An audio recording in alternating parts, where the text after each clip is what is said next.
So, yesterday I shot a little short about an article that I read where a Duke economist named William Sandy Darity gave official calculations to the best of his ability on how much in reparations Black Americans would need to receive in order to balance out the wealth gap from slavery. His calculation came out to be between 13 and 14 trillion US dollars. And I put in perspective in that short clip that the gross domestic product in the United States as of 2021, which is when it was last calculated, was $23.32 trillion. So basically more than half of the overall productive capacity of the United States would have to be paid out in reparations to over 40 million Black Americans in order to give a fair balancing to the wealth gap in the United States. In that clip, I asked a series of very important questions, largely economically based, because the reality of it is, in most cases, most of us know morally that this is something that shouldn't be up for debate. There are many other groups who are at the back end or the negative end to inhumane, humanitarian crisis and inhumane treatment in various different scenarios that have received reparations in the past. And there have been numerous groups to check that box. So the idea of Black Americans, qualifying or deserving reparations is, for most of us, is not much of a conversation. Now, I did have a particular viewer who left an interesting comment on my short video that said, get a job.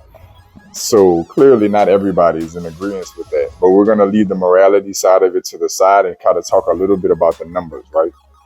So when you put in context 13 to 14 trillion dollars, this is clearly going to be the largest spending bill that would ever get passed. It's got to be in the United States history. And the United States writes some big checks. The government writes some big checks. 13 to 14 trillion dollars is a ton of money in a short span of time. And then this policy would most likely have to push out in a reasonably fast amount of time, because when you factor in the economic consequences of inflation, you can't push this bill out too far, because then the intended $300,000 per Black American, which is what this economist had came up with, would water down if you push the bill out too far, right? Because that $300,000 10 years from now, even at 3% inflation, which, the target goal is 2, but we're at almost 7 right now. We're at 6.5 at the time of this recording. And even at 3% inflation, if you do 3% times 10 years, then you're looking at 30% of the erosion of that purchasing power from when the policy first was put in place. So even if you broke it out over 10 years, this would have a huge disparity in its economic value to the recipients down the line. So my suspicion is that this would have to be something that would have to pass a relatively short amount of time and a big chunk. I'm also not sure that this will come out in the form of cash payments, right? Like, if you think about it economically, you inject 13 to 14 trillion dollars into an economy that in a year produces just over 20 trillion dollars in economic output, then it's clearly going to be an enormous amount of inflation in this scenario. So I'm not sure that it will come out in the form of cash. The next topic that I touched on was one of the other topics I touched on in the short is, what is it that those of you who would qualify, Black Americans, descendants of slaves, what is it that you would do with $300,000 per person, especially if you're in a more than one person household?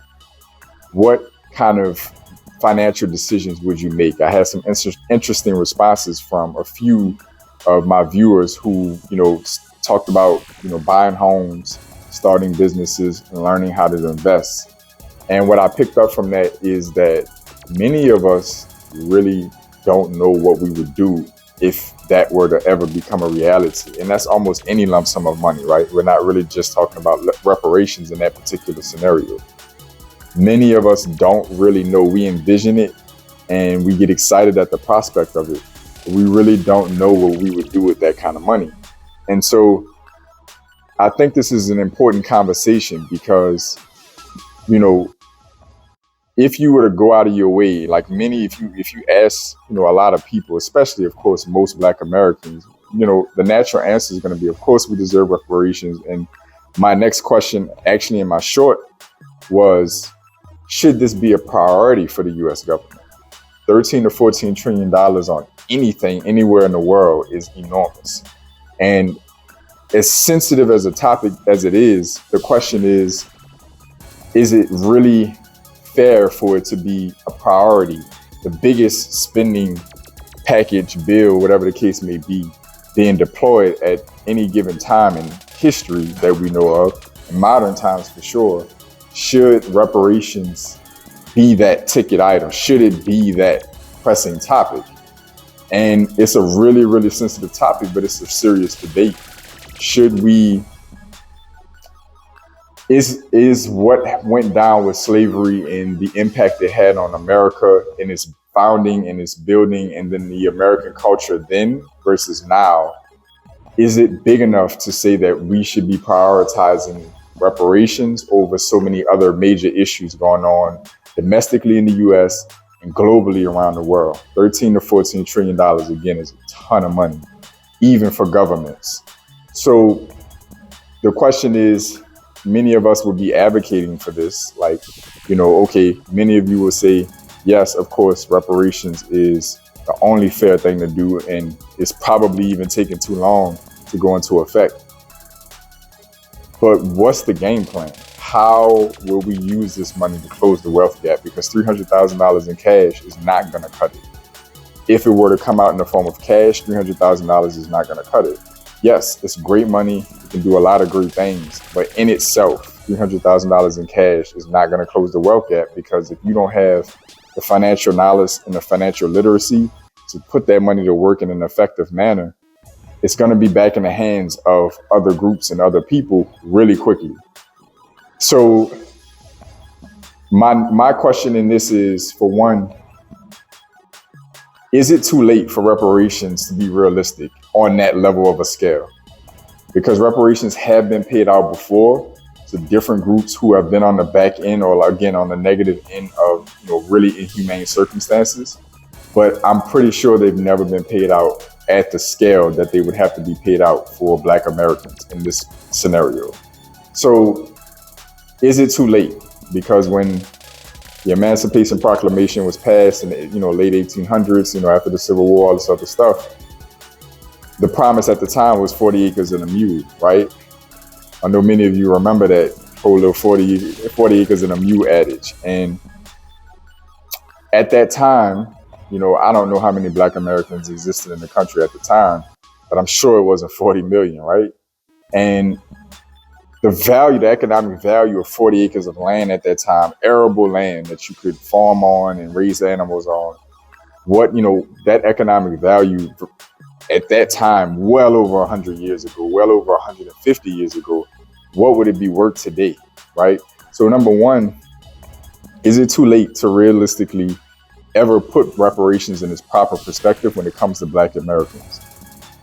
And what form should it come in if it can't come in cash? The 40 acres and a mule is out in our modern times. So in what forms could it come?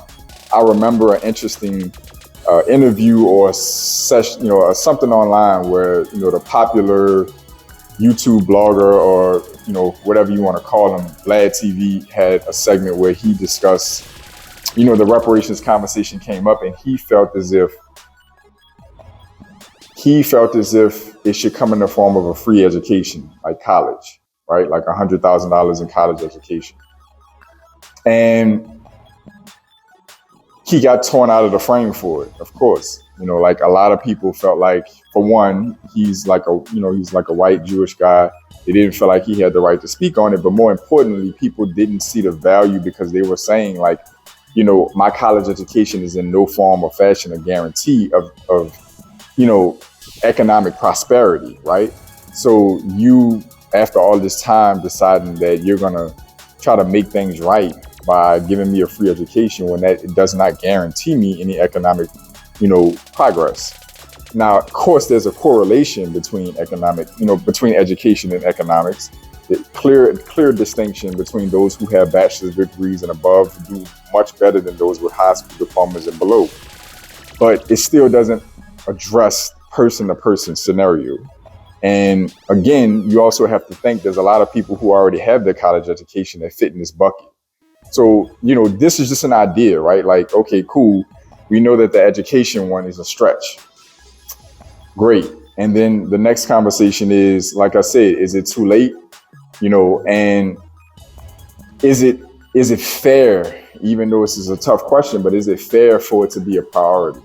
Is it fair for the plight of Black Americans to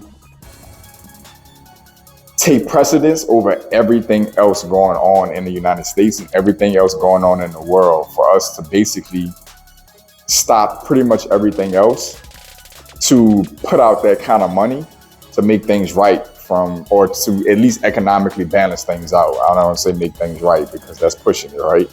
But at least to start trying to economically balance out the wealth gap between, Black Americans and particularly white Americans. This is what the study that was done by the economist was basically saying the wealth gap between white Americans and Black Americans was about $300,000 per person. And that's really where his numbers came from at 40 million Black Americans. So that's where his 13 to 14 trillion came from in the first place. So I wanted to bring this to you guys in a longer form video because this is just like a straight out raw discussion, and it affects all of us, whether you're Black, white, if you're whoever. At this point, anybody that's American and even to some degree globally, this is a really fair issue to be discussing, right? We need to be discussing these type of topics, especially financially and economically, because this is a big deal. And it's not an issue that's likely going to go away anytime soon. At some point in time, there's probably going to have to be something done around the history of Black Americans in America and America's, relations to Black Americans and the promises, the negative experiences and the promises that have been made and not kept.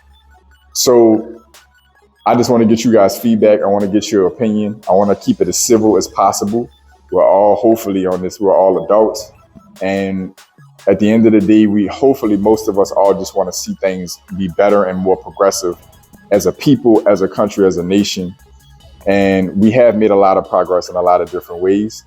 But the reality of it is this is a pressing issue that any other group of people have pretty much had some type of reparation or been able to be dignified in their plight and their negative experience in the past. And Black Americans have not had that yet in many ways.